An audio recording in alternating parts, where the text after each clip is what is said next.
gloves are coming off. You believe in miracles? Yes! Unbelievable! We're about to go full court press. Oh, a spectacular move by Michael Jordan! It's time to play ball. Malone looking for his first hit of the year. He drives one. Deep left field. That goes Upton. Back near the wall. It's out of here. Bartolo has done it. The impossible has happened. Listen in as we tackle everything in the world of sports right now. Stay off the weed. Throw your hat in the ring at 516-572-7440. This is WHPC Sports Talk on the voice of Nassau Community College, 90.3 WHPC. Speaking of coming, I want to time out. Whoa! Pause, ladies and gentlemen. I will call it myself. Chuckster, we're live. What are you talking about? Not like we can stop and. Hey, that's not what I meant. See, y'all mine in the gutter. With that, we welcome you to the Friday edition of WHPC Sports Talk. Oh my God, we're on the voice of Nassau Community College. We steal so much from them, but it's gold. It's gold every time. We really. And TNT crew, back up the truck, give them another Emmy. Oh yeah. Joshua Back up Umahi. the bus. Yes, the bus, right? Back up the bus. That's what you call an opening. Yes. No pun intended. No pun intended. Oh God. There it is. There it is. Oh, we're off to a great start. Oh yeah. Joshua Umahi, I'm your host for today's show. Joining me, I have Matt Leonard. What's going on, Josh? What's going on, Matt? Not much, man. I mean, I got some thoughts, but we'll get into that about the Mets and everything. Oh. So great win, fantastic game. Cannot wait to get into that, for real. Gina Halstead, what's up? What's up, man? It is the NBA playoffs. I said finals earlier off air, but I correction. Why would you admit that on the air? Because self-reflection. She would have gotten away with it. I would have got I would have gotten away with Totally it. fine. You hold yourself accountable. I made a mistake, but yeah. All right. NBA playoffs. Woo! Kory David. I'm doing good. I can't complain except for this weather. Don't get me started with that. Yeah. Anthony Deus. What a win. For your Wait. Rangers. Yeah, I was gonna Yes. say you're not a Mets fan. Like, Well, it was a great win. It was a great win for you guys. Rangers had a great win too. You know that what? was They fantastic. won last I watched night. the game. You know, it's weird. They won last night, but Yeah. I was like a little upset that I missed the Met thing. Oh, really? I was. Yep. Oh. I was.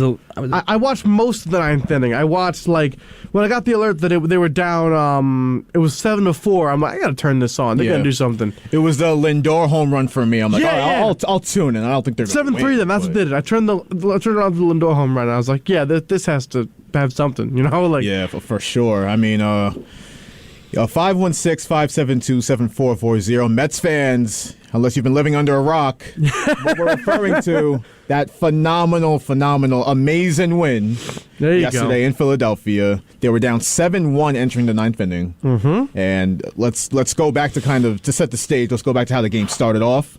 Taijuan Walker got absolutely rocked by the Phillies lineup. It's such a dangerous lineup. I mean, Kyle Schwarber, Michael's favorite, had another big game. But again, that game he had on Sunday Night Baseball just annoyed me. Yeah, it's like why do we keep pitching to this guy? Yeah, like it's like Anthony. It's the same thing as when Gleyber Torres that great year against the Orioles. Mm-hmm.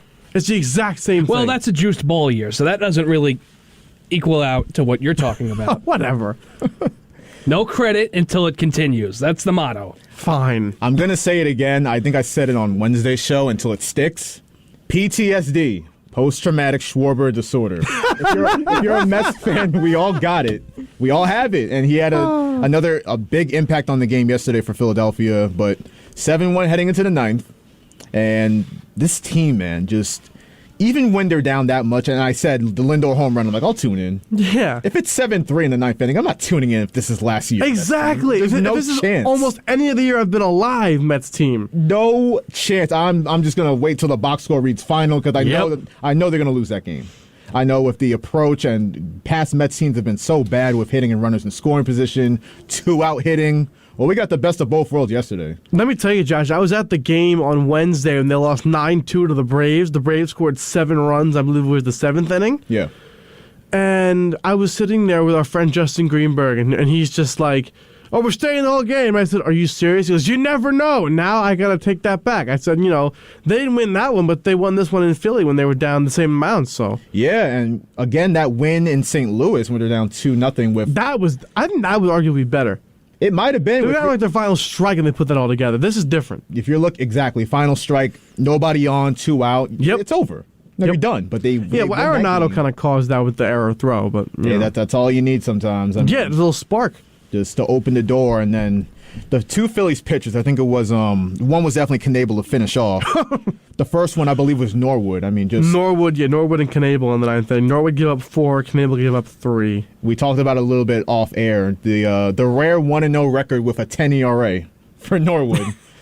Don't quite know how that's possible, but wins happen like that. Yeah, it's relief pitching. A lot of postponements time. Looking at the schedule. Yeah, it's Cubs got postponed, Orioles got postponed, the Guardians got postponed, the Yankees, the Mets. So pretty much the whole Northeast area. Yeah, basically. Even though in the Midwest, because Chicago and Cleveland, the storm is getting everybody. I knew once I looked at the weather yesterday, it was going to be pretty much that.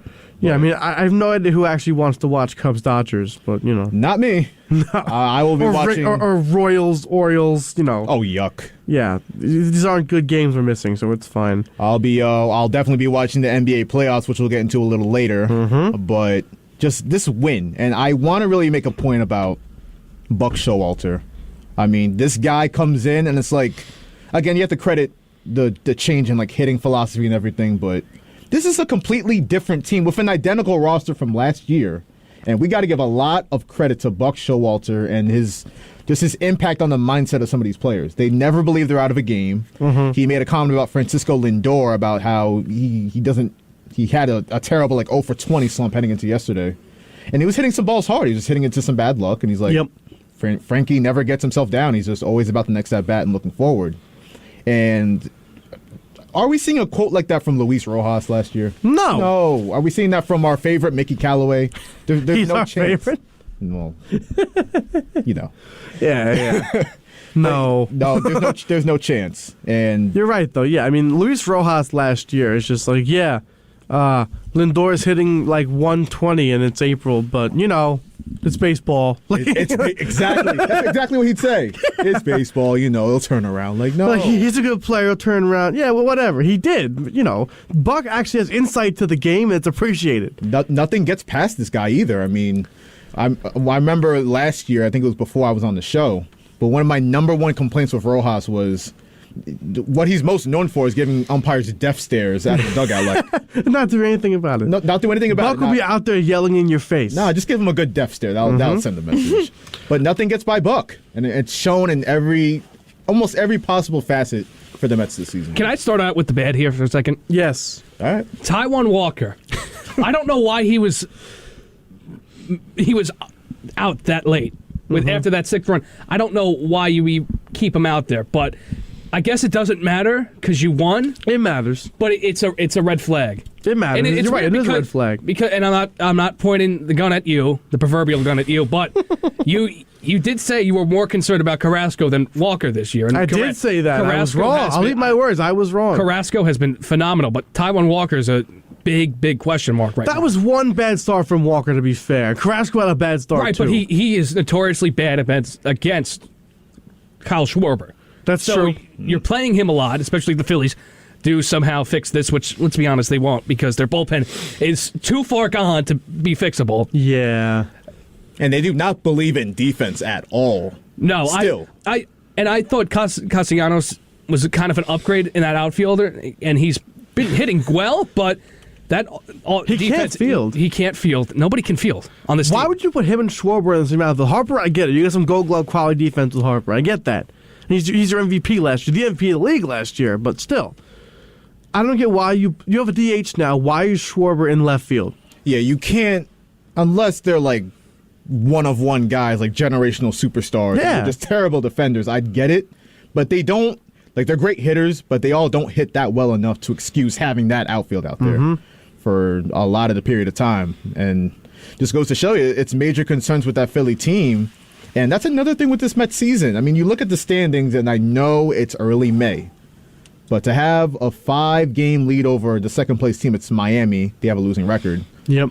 but 12-13, I believe it is. But this is I can't, as a Mets fan, I couldn't have dreamt up a more perfect start than what we've seen so far. Oh, this is fantastic. Yeah. You said it on the show before, Josh. All you ask for as a fan is win every series or try to win every series. And they haven't won every series. They haven't lost one yet. Even splitting the series with the Braves. Exactly. That was big. And it must feel amazing that this happened agast the Phillies last night. Oh, yeah. In those stupid powder blue uniforms that looked terrible. Those I remember a little anecdote here, but I remember there was this roast beef place somewhere in Merrick, and it was like a crusty ass place. And it had that like maroon logo on it. And every time I see those Phillies jerseys, I go, I hate it. And it must have felt amazing to watch.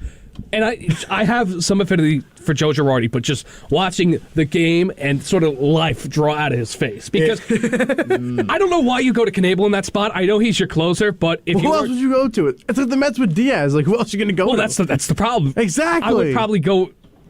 I feel like you could probably give a better chance to somebody else. Mm-hmm.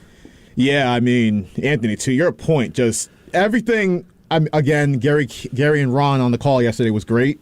But what I enjoyed most was just the clips of the Philly broadcast post game. Who's the Phillies play-by-play guy? I have no idea. Well, he was not happy. Almost brought to tears in the booth. Like. I have to mention, I did not catch the Met game because I was too busy watching the Ranger game. Me and my dad went out to go watch the Ranger game, right? And while we were there, this lady kept on going back and forth saying, let's go Rangers, stay positive. I was completely negative about it. I thought they were going to lose. They won.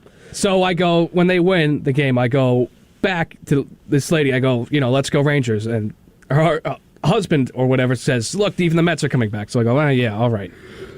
So then and this leads me to watch the condensed game on YouTube, right? And all the stops the Phillies were putting out for Cinco de Mayo with the Philly fanatic, with the sombrero and the poncho, crushing of that helmet. Is that even okay, by the way? Like, I don't know, but it was a whole thing where he was dancing around a Mets helmet and then breaking it.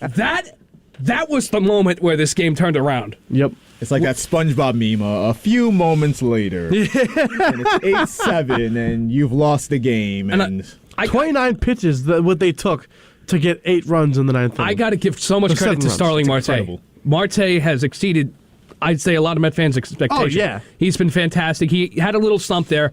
He didn't hit a home run for a while, but you don't really need... He's not a home run hitter.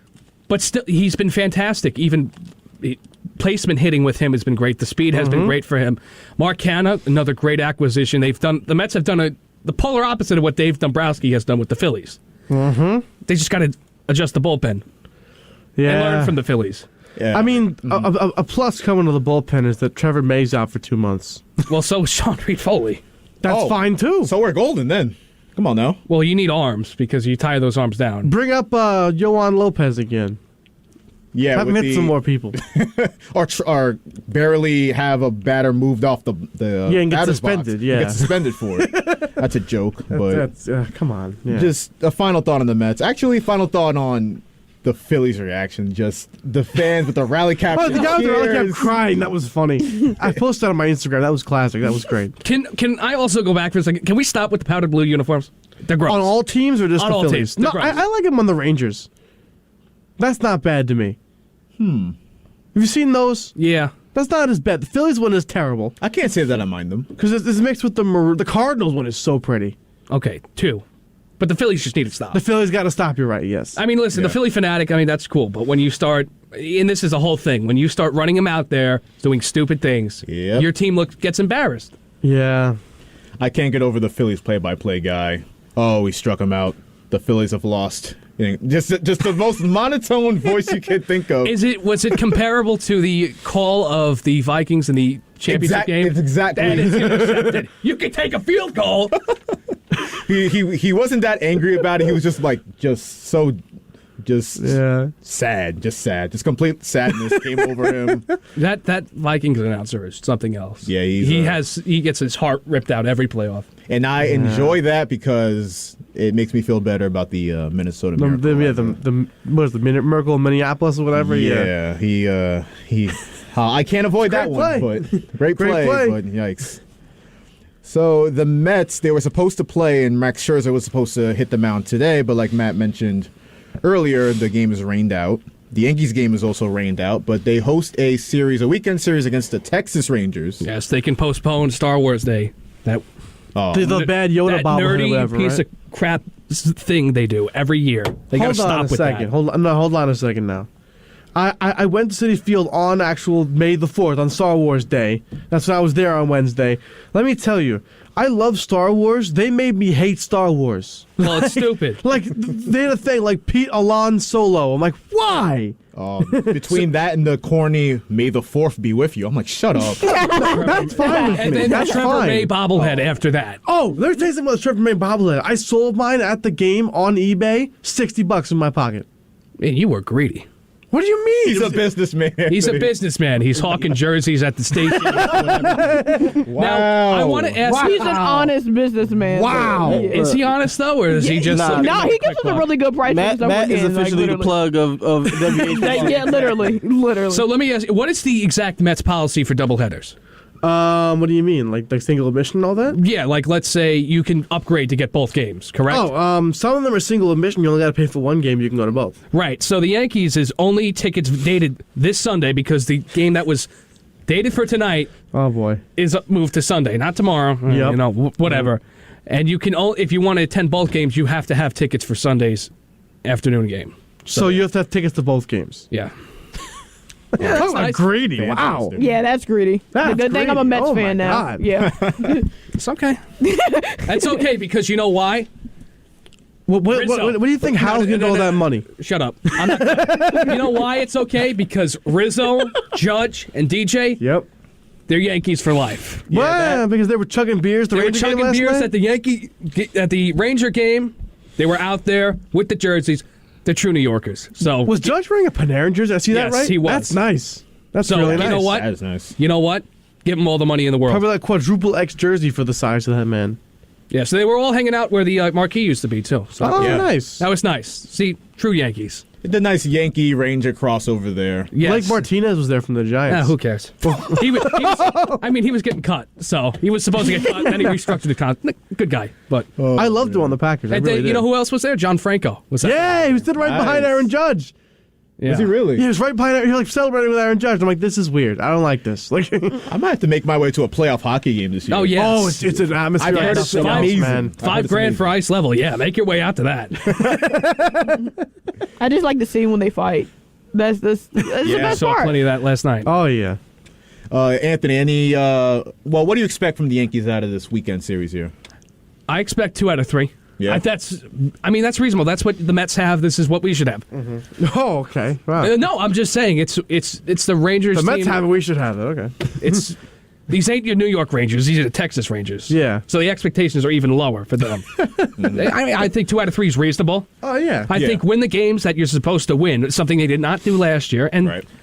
That's all they've done this year. It's great. I'm not really impressed with the Rangers pitching staff. So just take advantage of that. Yeah, I mean, a tough loss to end the Toronto series, but Hey, again, I'll won the take- series? No, you Yeah. know what? I'll take 2 out of 3. I'm totally happy with that. I mean, Boone with the yelling at the end of the game. I know you're sticking up for your guys, but a little too late in the 9th inning with 2 outs. Do you know who pitches for the Yankees tomorrow against the Rangers? Garrett Cole. Yes, he does. I need 6 innings out of him. That's all I need, like minimum. I need 6 innings. I can't, like, if you're the Yankees, you can't have the bullpen come out and pitch 4 innings. right. You have to get distance with your pitchers, and they've been getting distance, but you can't revert back to the first week of the season where Cole is only going to be in there for 4 innings. Yeah, he's definitely got to step it up, and it's a good opportunity against a Rangers team that's not doing so well to start the season, but they're looking to turn it around. Before we move on, I want to remind everybody that you are listening to WHPC Sports Talk on the voice of Nassau Community College, 90.3 WHPC. Joshua Umahi joined by Matt Leonard, Gina Halstead. There you go. There you go. Yeah, Kory David and Anthony Deus. Let's move on to some playoff basketball, shall we? Can I just say real quick, Sure. TBD is starting for the Rangers. TBD. Best pitcher in the game. Most reliable.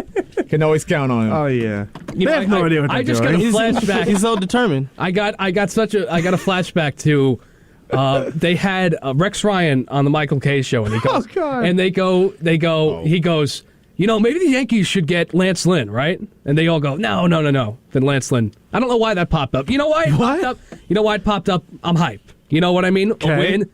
When was this? They Hot wanted Lance coffee. Lynn. I haven't had hot coffee in a while, so we're off the wall right now. Oh yeah, we. When was this? They wanted Lance Lynn, like last year? Couple years ago. I just kind of before he went to the White Sox, I assume. Yes, right? of Yeah. course. Okay. Of course. Only the best. Speaking of off the wall, we were going to be off the wall in a second about our friend of the show, Doc Rivers. Well, the light went off the wall. There you go. The blue phone's light ringing means off the hook. we have a caller on WHPC Sports Talk. Caller, what's up? Oh, I guess we don't. I guess he was there and then he just disappeared. Caller, call back 516-572-7440. Call us back when we needed him most. He vanished. That's going to be an excuse for Doc, by the way. Let's say Joel somehow gets hurt again. He's off. Well, it's his fault for getting hurt. Oh my! Yeah, I mean, he is so despicable, Doc Rivers. And I know the Harden trade has been a loss for everybody, and Joel's a walking infirmary. Injury. Yeah, she's a walking injury, but I mean, really, if you get sent here, you better be not even getting a assistant coaching job anymore. Well, but he will. He'll get another job. He's won an NBA Finals.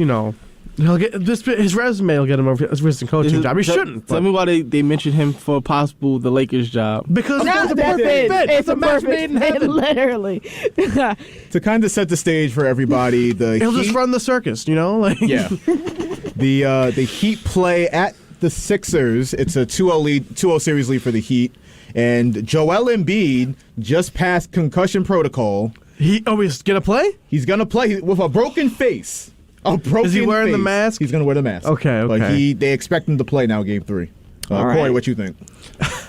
My opinion about this is I'm glad that he's coming back. It shows his resilience. He's not, as much as people want to say he's a walking infirmary. You gotta say this. It's not like it's not like it was one of them situations where it's like Anthony Davis was like, he'll step on somebody's foot and he's out. Right. He literally got elbowed in the face. He can't control that. Siakam and them flying elbows. Yep. He only got one move, that spin. Of course he was going to get hit. I have a thought about that I haven't said yet on the show, but there's a lot of talk about dirty plays, who's a dirty player, who's not a dirty player. But that was a dirty play by Siakam. But I just don't think so. Yeah, I mean, it's the end of the game. You're down 29. You're just going to swing your elbow into a guy's face? Come on. I just don't think this team has any cohesiveness together. Outside of Joel Embiid, who just brings everything together, you got Tyrese Maxey, who's slowly but surely asserting himself as being a top guy on the team. Mm-hmm. And when you see a guy like James Harden who's not living up to that standards of being who he once was in the playoffs, you kind of see the young bucks like Tyrese Maxey losing respect from. I don't know if anybody's seen that video of them on the bench together. Did anybody see it?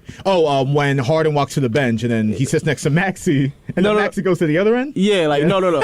Yeah, he tries to purposely sit near Maxey. Maxey leaves, and that's just like, you kind of see that he's losing the locker room, basically. Yeah. It's like, guys aren't respecting who James Harden once was. So you most definitely can expect him to try to opt into his contract at the end of the season. Would you respect him, though? Like, if you were a player? No. Because I can't. There's no way you could just, first of all, look.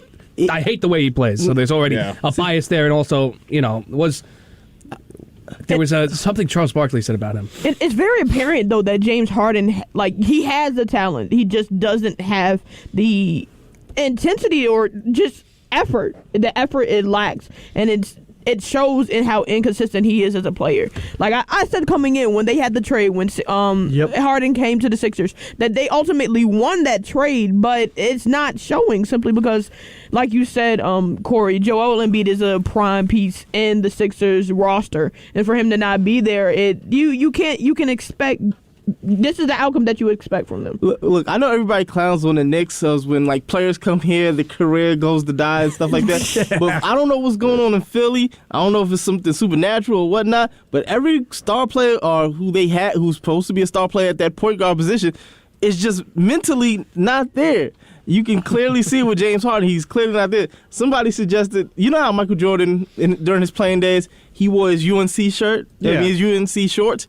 Somebody said maybe James Harden needs to get like a tight Houston Rockets jersey, just wear it under him, because he needs to go back to Houston Rockets James Harden, because he hasn't, throughout this entire series, throughout the entire playoffs, he hasn't shot over 20 shots. Well, first, to get back to that level per game, he's got to get back into shape. I mean, if you look at pictures of Houston Harden versus Sixers Harden, I'm not going to pile on this, but it's a significant difference. In like what size? Yeah. Yeah, just he hasn't been the same. Since he got arrested with little baby in France. I'll go even a step further. I think the NBA has successfully completed their mission in stopping guys like James Harden and Trae Young. They're not as dominant as they once were. And what a great job they did. What a great. Look, hey, Adam Silver, you fixed this. Notice who actually suffered from the rule changes from this year. Dame Lillard. Yeah. James Harden. Trae Young. I don't like seeing that happen to Dame, honestly. He's a good guy. Guys who were dominating this league just fell off the map. Because people forget, like, as much as I want to say he needs to go back to Houston Rockets, James Harden, people forget last year he was in MVP conversations with the Nets. He was phenomenal the second he got to Brooklyn. That's a great point, and it's just interesting. I know he has that hamstring injury in the playoffs last season, and it kind of compromised him from that point forward. But he had a whole offseason, and from that hamstring injury last playoffs, we haven't seen the same James Harden. Now, at a time where the Sixers really need him to step up. I mean, no Embiid for 2 games. You're expecting, you're maybe not expecting Houston Harden, but we're going to have this guy be our number 1 option. He's got Tyrese Maxey next to him. He's got Tobias Harris. He's not a scrub.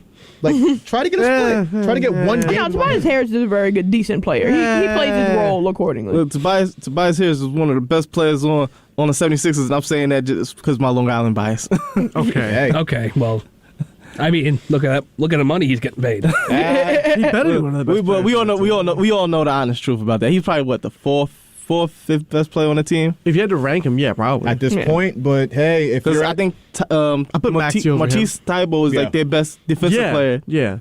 But the thing is, as much as we're talking about how the Philly is going to get swept and that we got to give Miami Heat their credit because they have so much depth. They built that team perfect, and it just shows that Pat Riley still knows how to construct a team. You know, you have Oladipo coming off the bench. You have Tyler Hero, who won 6th Man of the Year. You have Duncan Robinson, who's still a 3-point sniper, and I don't even think he's starting. Nope. Did you get the sense last year the Heat were kind of dead in the water? Like they weren't going to get back from 2020, and they've completely done it.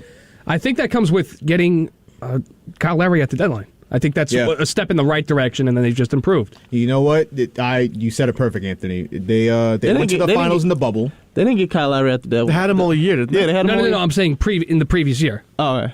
And the Heat, they go to the finals in the bubble, and then first round last year they get swept by the Bucks.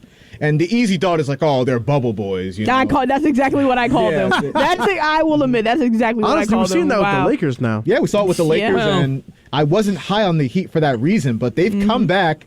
They get the 1 seed in the East, and everybody, me included, want to give the Bucks and the Celtics more love, but I kind of agree with Kory. We got to start looking at the Heat and kind of what they're doing and what their opponents aren't doing. I still don't see it. I think if Embiid was playing, this would be either 2-0 the other way or at least 1-1. I think it'd be 1-1. They're going to get swept. I called them I think the Sixers are with getting Embiid swept. playing tonight. With Embiid, I believe. Wow. Yeah, that's who. Come on, you got it. We literally are just talking about the Heat. They're the number 1 Eastern Conference team, right? No, they're not. They're the number 1.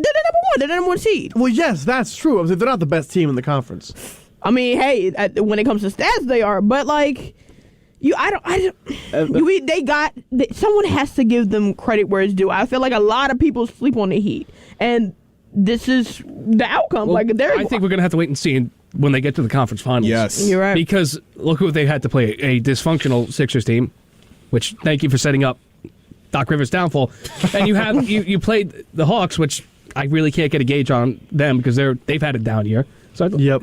Yeah, I know that's such a wild take, but I really don't know how they're going to stack up against the other two, whether it's the Bucks or the Celtics, actual contenders.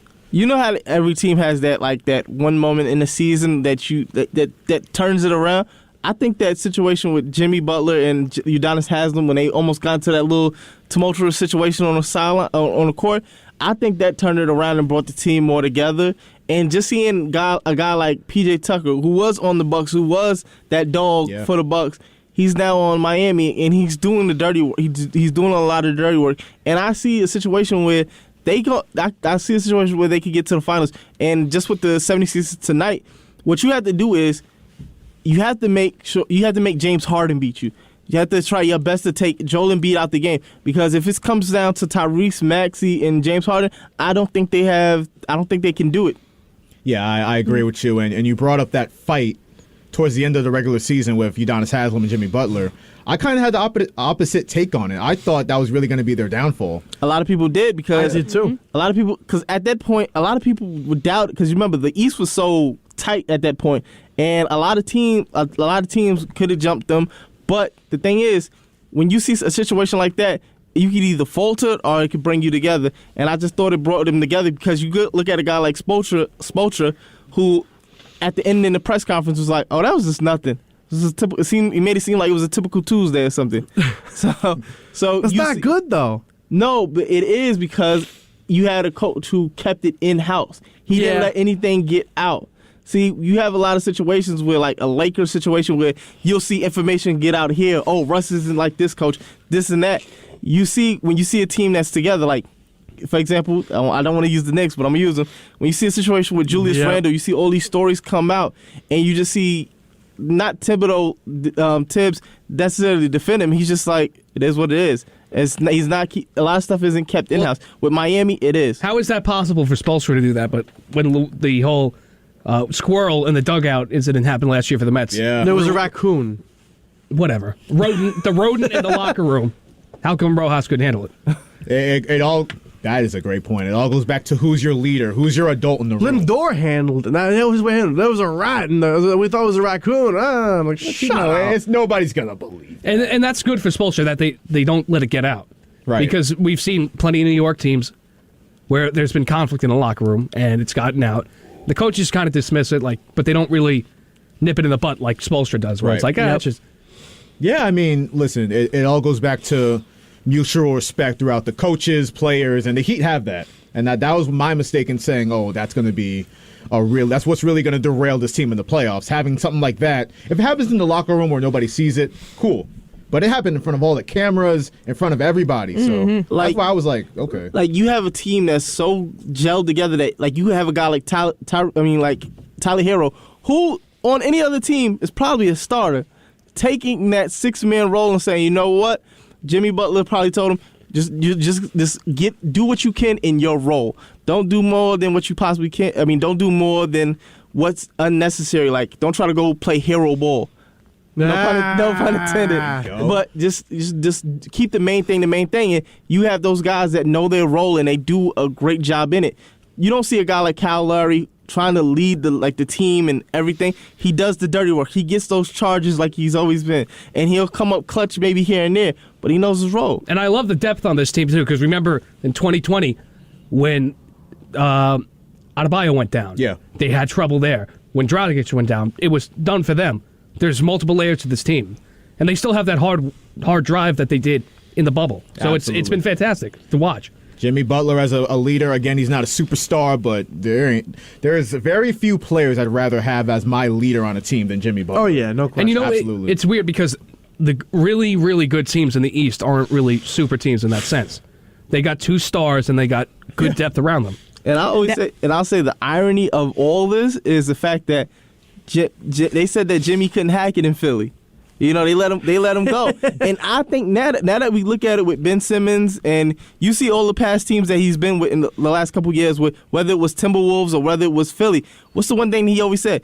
You got to have heart. You got to have that strong mindset. It seemed like only him and Embiid was the only ones with that mindset. That is, so I've been thinking about that all series. Maybe the wrong guy they stuck with the wrong guy in that situation. Thinking about that all series because Butler and Embiid would have been a perfect pairing in Philly. Now, weren't in terms of mindset?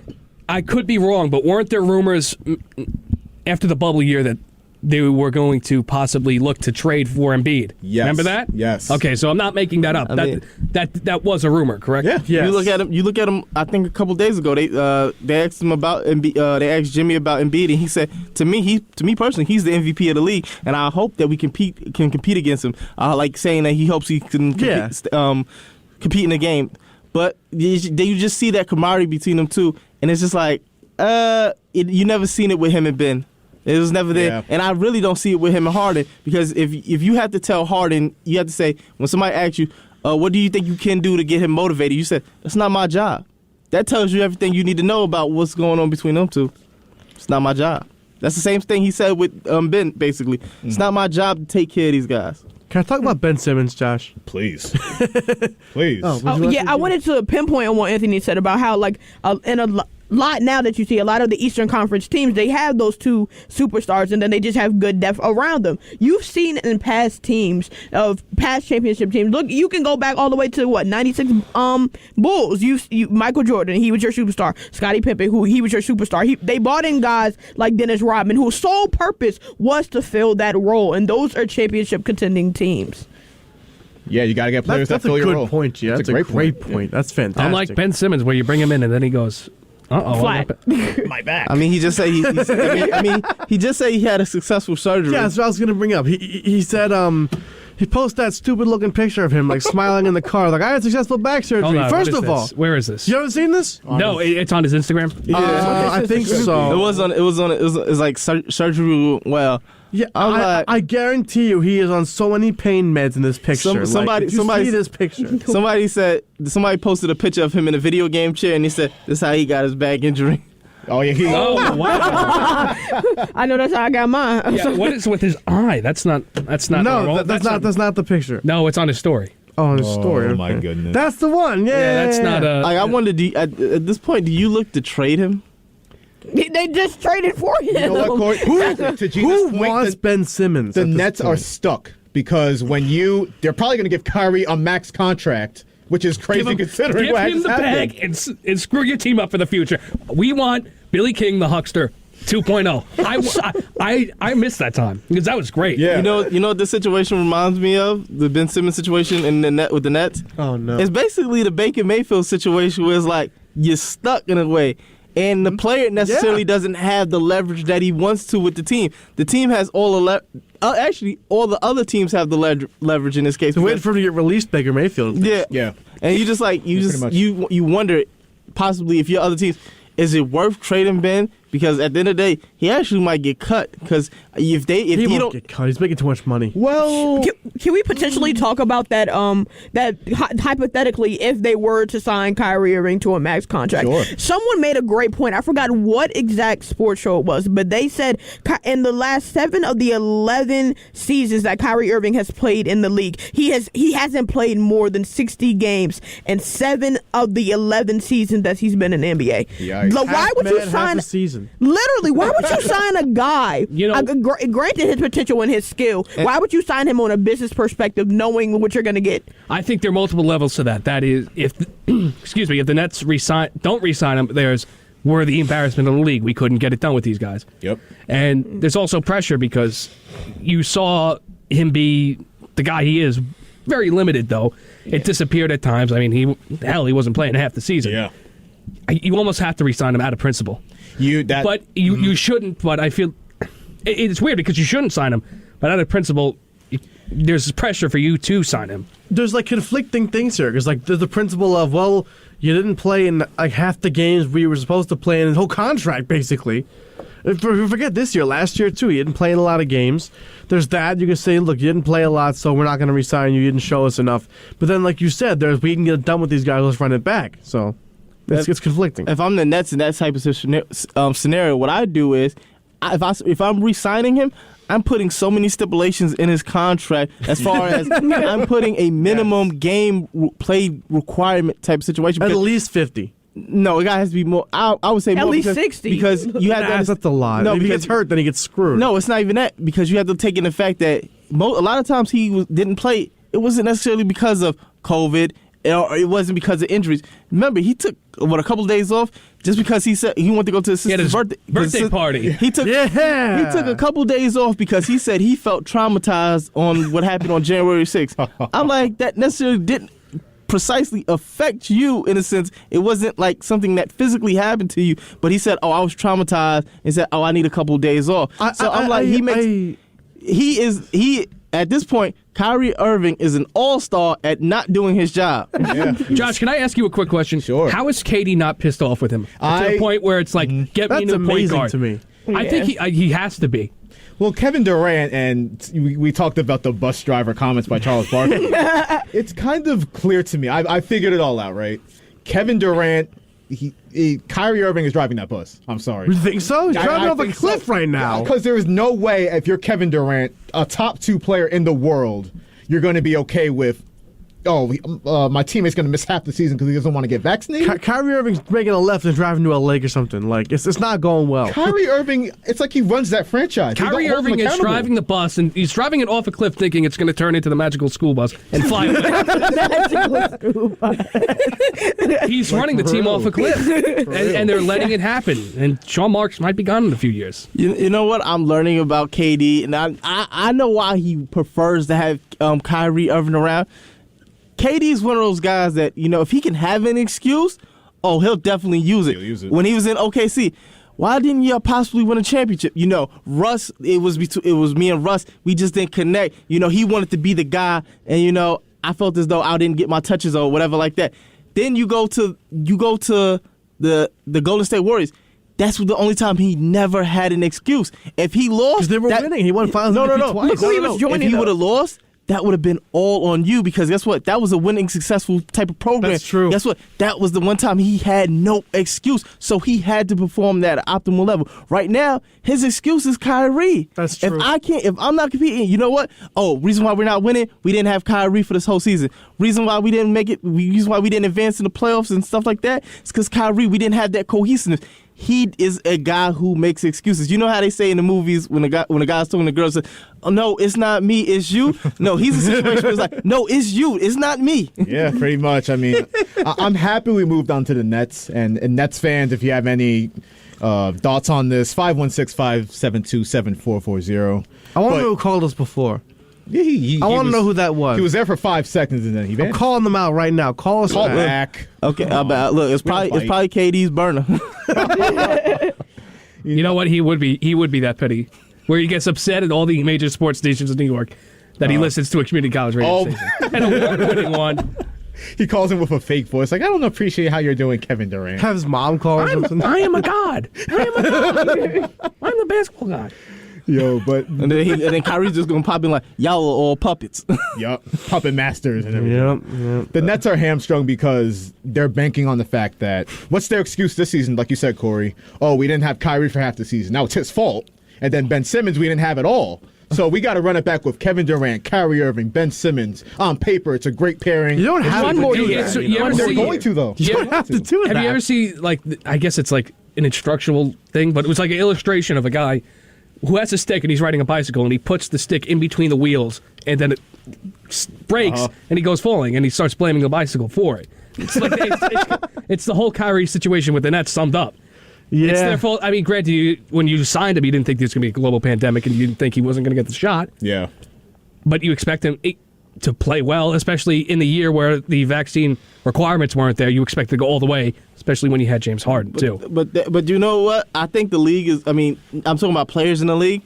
They're going to take an exception to this, because when the owners start looking at, this new collective bargaining, a lot of things are going to change as far as players taking their time, taking time off just for rest. Load management and all that. I feel like the owners are going to, you see right now, I feel like it's a 50-50 split between owners and players right now in the league, where the players have a lot more power than what they actually, what they should have. And I feel like what's going to happen is seeing a situation like this where players are like, okay, they get their big contract and then they immediately ask for to be traded. And situations like that, like Zion, and situations where players are taking rest, I think the owners are going to try to take some of that power back. It was I believe it was Stephen A. Smith before one of these playoff games on NBA Countdown. He said this Ben Simmons situation is really going to be the final nail in the coffin for the players in the CBA bargaining agreements, because this guy, he tries to get $20 million from Philadelphia when he doesn't play, and then again, if you're traded in the NBA, you have to pass a physical. The team has to clear you to make sure you're not hurt to play. So the Nets cleared the physical, and then out of nowhere he has a back injury. Now, I'm not a doctor. I'm not going to say he never had a back injury, that he's faking it. He just had surgery, for God's sake. But look, Marcellus Wiley said it the best. When you're playing football and you're playing any sports, if you want to get out of practice or get out of doing anything, just say either your head hurts or your back hurts. Those are the only two spots they really can't check. Doctors can't check it. Yep. Yeah. That's a great point. And that's exactly it's just, here's my thing on the Brooklyn Nets. Here's my bold take. That group, as presently constructed, Durant, Irving, Simmons, they're not going to win a title. No, they're not. That's not that bold, I feel. It's just like, Yeah, and because nobody after holds this them year, accountable. what this was, they can't win a title like this. No. The only way you could possibly win a title is if you blow it up. Well, you can't blow it up, but you overhaul this. Dump the point guard. Dump your center. Yeah. And who do you bring in with Durant? Dame? No. You can't do that. You can't have two. Who's out there? Russell Westbrook? No. Julius Randle? Dare I say, if you can clear enough money. Oh, don't you know, say it. You know Don't do it. Don't do it. Jalen Brunson. Hey. You can clear enough money. Listen. I thought you were going the other Knicks target because that can work too. Which one? Donovan Mitchell. No. That can work. I don't hate that can work. I don't hate Brunson to the Nets because Brunson's I don't hate that at all. I hate it because I'm a Knicks fan, but he's a pro's pro. He went to Villanova. He's well coached. He's coachable. That's the type of players the Nets need. Well, I mean, to coach somebody, you do need a head coach. Also, you got to dump. You got to can Steve Nash. You have to can him and get somebody that's actually going to hold people accountable. I know it's hyperbole. I don't care. I don't care. There's a dozen better coaches than he is, and they pampered him, gave him a job. They gave what's his name? I'm forgetting it. The Rockets' old coach. D'Antoni. D'Antoni was on the coaching staff guiding him. And Udoka last year. Udoka was on the Nets staff last year for the Celtics coach. And no way am I justifying D'Antoni getting another shot because I don't think he should. I think he might get a shot. I think he will get a shot. I mean, we've seen this. Doc Rivers got another shot. I think he might be going to the Hornets. I think so too. Oh, don't like that. Nah, I actually like that. You do? Imagine LaMelo Ball stats going to be crazy, ridiculous. And he's actually technically been running that D'Antoni system since he was a kid because all he's been doing all his life is that running gun system. So in a sense, but the thing I like about us is the fact that we so New York that we talked about a team that's entirely not in the playoffs. They are going to be a talking point locally, nationally, because this team, it will be I can't wait for it too. It's going to be such a huge failure if they don't win a title. So let me ask them you, and the Lakers. How many more failed attempts at building a Brooklyn super team does it take for them to knock down the Barclays Center? Listen, that's another point too, because I read an article, like a financial article, that says the Nets had the biggest financial loss of any team in the league. Because of why? Kyrie wasn't playing. And you built this big grand spanking stadium in the middle of Williamsburg or Atlantic Avenue, wherever it is. Mm-hmm. And nobody's really going to the games like that. Madison Square Garden's still dominating the tickets in the city, and you have to wonder about it. Go back to Jersey, maybe. It all went down. It all went downhill when they got rid of Kenny Atkinson. They did. You know, he had that young little squad that was feisty, getting into the playoffs. You had Spencer Dinwiddie. You had D'Lo. You just had a perfect little combination. Karis LeVert. They seem, but sometimes people want to go for the fast money, and it's not worth it. Sometimes when you want to go after it and get that prize right then and there, you say, "Oh, let's go out and go get these pieces." Sometimes it don't work out. But just quickly, I just want to throw in something real quick about the. Has anybody seen the Suns and the? Man, I knew I knew the series was going to go the way it is. Come on, I said they were going. The Heat and the Suns were the two teams going in that I was like, I can see a possible sweep. Yeah, and they're both up 2-0. I see. I'm not gonna say sweep. Luka gonna get them one. That's what I'm saying. Luka's gonna get one in Dallas. I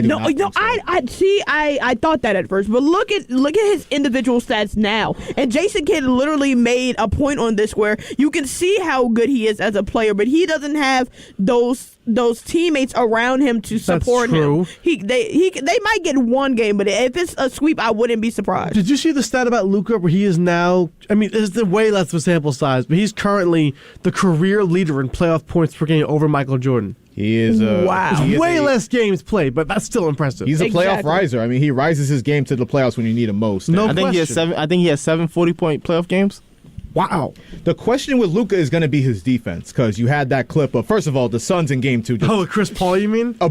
They abused Luka Doncic on defense. Yeah. And then post-game, him and Booker are laughing about it on the podium. Like, Luka and Trey and a couple of other offensive-minded players are what we call I call them target players, because what's going to happen is when they see them on defense, they go hunt those guys out.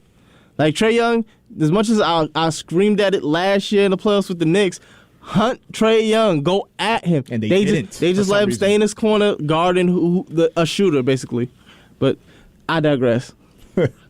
I think if you're looking at the Mavs, you know you're not going to advance to the next round. So you have to, in the offseason, you have to fill in those missing pieces. You have to get guys around Luka that can complement his abilities and also his weaknesses. So like that defense, they need to bring in defensive-minded big men, I think, that can still play that, not that non-traditional big man type, like a Karl Anthony Towns in a sense. I want to, let's kind of rapid fire, and we'll see how the Mavs do in Game 3, but we'll rapid fire through the 2 games on Saturday for the NBA playoffs, and I want to get to the Rangers, but we have Bucks-Celtics.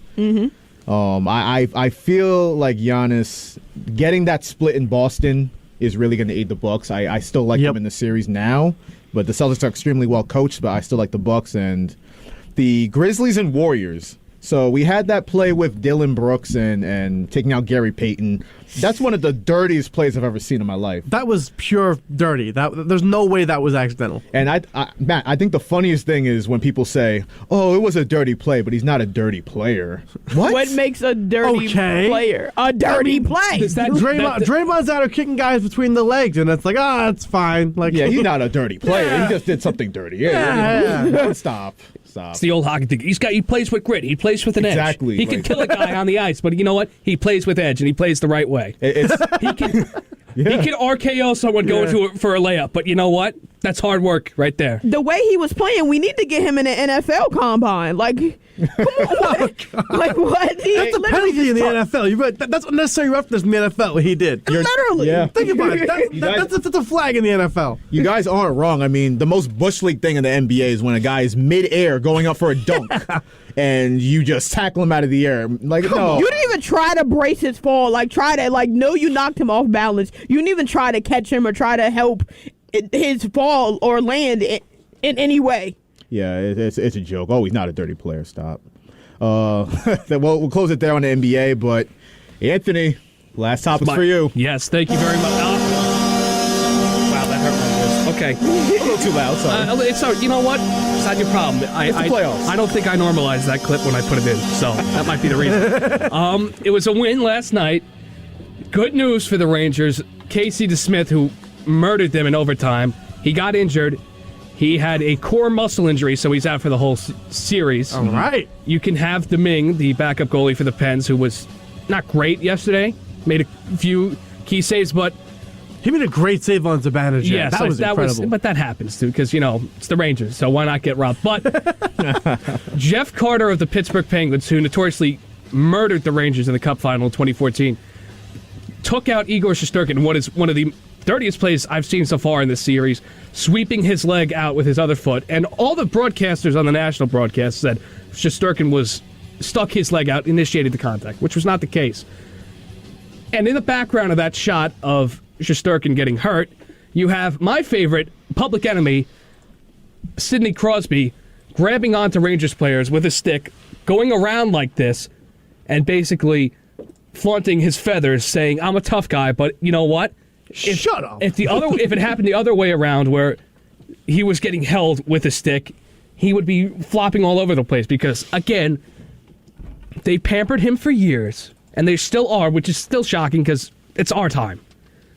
I said yesterday, we got the hotshot prospect from Quebec now. You had your time with the hotshot prospect from Quebec. We got a new one. So let's tip the scales a little bit. That sounds like me begging for pamperment here, but it's ridiculous after 13 years of this. Yeah. Let's move on. Josh, do not play the thing I told you to play. I'm going to save it for another week. Okay. We don't have enough time. I want to get into that. We don't have enough time. We really could get into that.